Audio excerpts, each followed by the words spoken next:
All right, first things first. Whose jersey? Bills' legendary defensive back, Lawrence Johnson.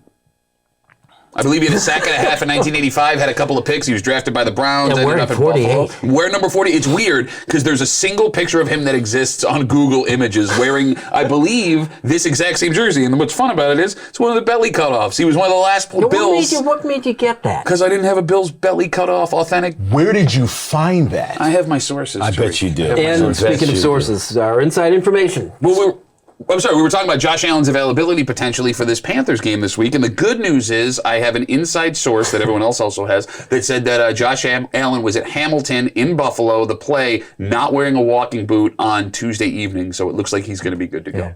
And because it's obviously like game day or something like that, being healthy on Tuesday is better than figuring out you're okay on Friday. There you go. Didn't have a boot in Hamilton. And he was also at a deli earlier that day with Mitch Trubisky, not wearing a boot. Hey, the line on the Bills-Carolina game at Buffalo is 10.5, which shocked me it was that big. I see this as a classic trap game between playing Tampa and New England, and I think they're going to struggle. How do you have a trap game when you've lost 2 previous games? Trap games come between 2 games when you need massive performances. You can't lose, and then get trapped. That's impossible. It's like falling in a trap, and then there's a bear trap right there, and you think to yourself, well, there's already been 2 traps. I can't hit all I got. No, it's the dumbest take I've ever heard. It's a great... No, I've got worse.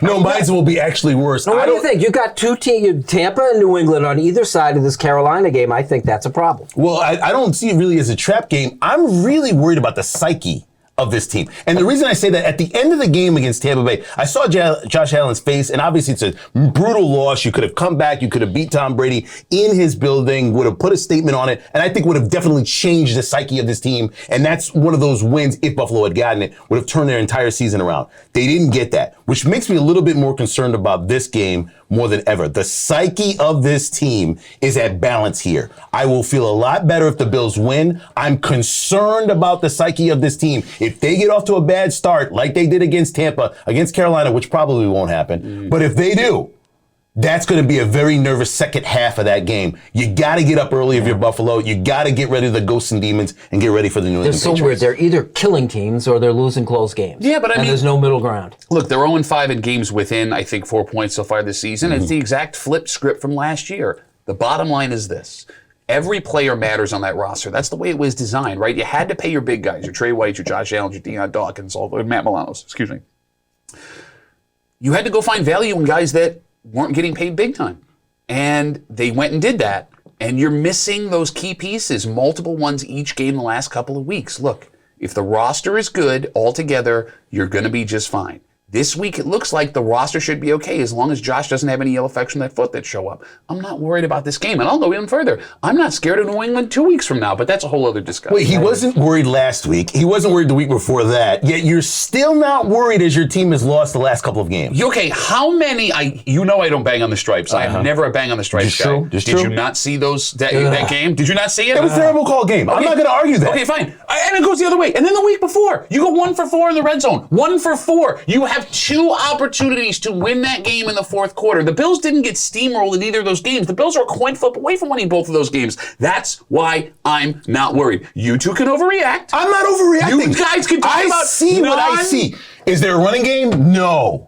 Are they consistent? Josh Allen went for 100 yards. And hurt his foot. He was at Hamilton without a boot. Oh, my God. Did he have a mask? Guess what? We have a minute left in the segment to talk about the running game. Is it too late this season to attempt to find one? Or do you just accept that this is what we are and play from here? You have to play it out. Now, I was concerned about this a year ago. He wasn't concerned. I was concerned about this 6 months ago. He wasn't concerned. Now we're at a point at the end of the season where hopefully you're able to just blast through this, deal with it, find some sort of running game in the next couple of games. You'll be able to run the ball against the Jets. You'll be able to run the ball against Atlanta. You will be able to run the ball against Carolina. So for the next couple of games, you got to win all those because this is a tight AFC, period. It's a tight NFL, period. Look, you can sit here and talk about non-tangible things, psyches, and need to find will a running game. Look, I worry about red zone opportunities because they move the ball. Okay. The ball gets moved. That's it's right. within the 20 yards. When the mojo gets thrown off, because of guys like you, when Dayball hears, oh, you got to have a running game, or we're going to hand the ball off into an offensive line. You don't. Chuck it around the yard. Go You're play saying ball. He Brian didn't even Dable like was listening to Dable. him. He's never liked Dable, and now he's defending Dable? Come on. You didn't hear what I just said. And by the way, I never said I didn't like Brian Yes, Dable. you did. When did I say I didn't like Run Brian the Dable? tape Run back. the tape. Run what tape? the tape What back tape? a year ago. He wanted a new offensive coordinator.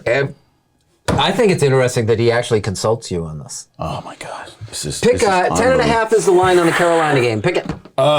Carolina wins by 5. But wins the game? Yup, I said it. You're gonna let him. I said it. You're gonna- Just because he angered me. That's the only reason why. There's no football logic in this. I'm just saying Carolina by 5. How about The that? fact that he just said that proves everything he just said was ridiculous. The Bills win. Yes, the 10.5, no problem. Not the last 2 weeks. Not the Bills I I saw. got to take the point to split the difference, so we're all around on this. I told you I had a worse take.